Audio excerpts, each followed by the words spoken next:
Greetings everyone, I'm History Dude and thank you for joining me on our journey through time. Today I'll be guiding you through the Appomattox Courthouse complex, the very spot where General Robert E. Lee surrendered his Confederacy to General Ulysses S. Grant of the Union to end the Civil War. The first stop I would like to share is the Clover Hill Tavern. Built in 1819, it was the first building in what would become the village of Appomattox Courthouse. On April 10th, federal soldiers set up printing presses in the tavern, and General George Sharp oversaw the printing of approximately 30,000 passes in the span of about 30 hours. Once printed, the passes were distributed to Confederate officers who filled them out for the men that they commanded. This was a free pass, so to speak, so that every Confederate soldier could make it home safely in areas that didn't know the war was over yet.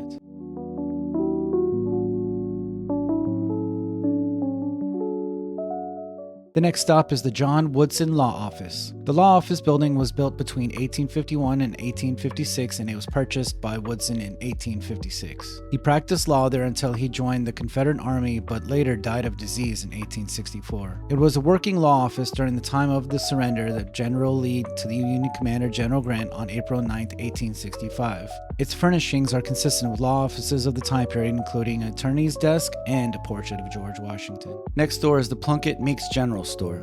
It was built in 1852 by John H. Plunkett and purchased by Francis Meeks in the early 1860s. Meeks was the owner at the time of Lee's surrender, and now the building bears his name. He also ran a post office and drugstore from the building. It was the social center of village life at what was then known as Clover Hill, Virginia, and it was big enough to supply the surrounding residences in the county. It is furnished as a typical general store during the mid to late 19th century. It stocked wall-to-wall, floor-to-ceiling with dry goods and sundries like clothing, food, and hardware. Across the street is the main event, the McLean House. After the smoke of battle cleared on the morning of April 9, 1865, Wilmer and Virginia McLean's home became the setting for a meeting between opposing commanders, General Ulysses S. Grant and Robert E. Lee. Grant's federal forces had surrounded Lee's Confederates, and after one last attempted breakthrough, Lee asked for terms of surrender. The two commanders met in the parlor of the McLean house for about an hour and a half. One of the conditions of surrender included, quote, the officers to give their individual paroles not to take up arms against the government of the United States until properly exchanged, and each company or regiment commander to sign a like parole for the men of their commands. Those were the paroles given in the tavern I showed you earlier.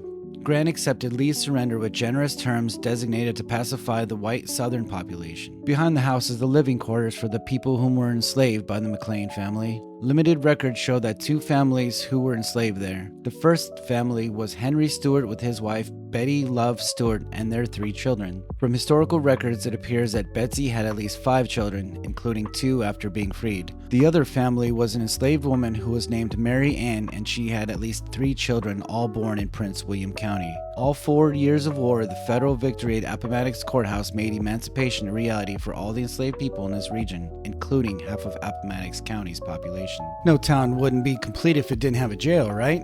Initially, a log jail was built shortly after the county was formed in 1845. It was replaced by a brick structure in 1867 after the original jail burned down in 1864. The 1867 jail, which is now part of Appomattox Courthouse National Park, is the structure that you see today. Times were different back then. The jailer not only worked at the jailhouse, but they also lived there. On the first floor, you can see the jailer's office, and right across the hall was the living quarters. Even though this jail was here during the Battle of Appomattox Courthouse, no one from either side was held prisoner here. When the Confederates surrendered, they weren't jailed, they were paroled. And lastly, just for fun, a 19th century privy, an outhouse. I hope you enjoyed our journey together. I'm your local historian, and that's History Dude.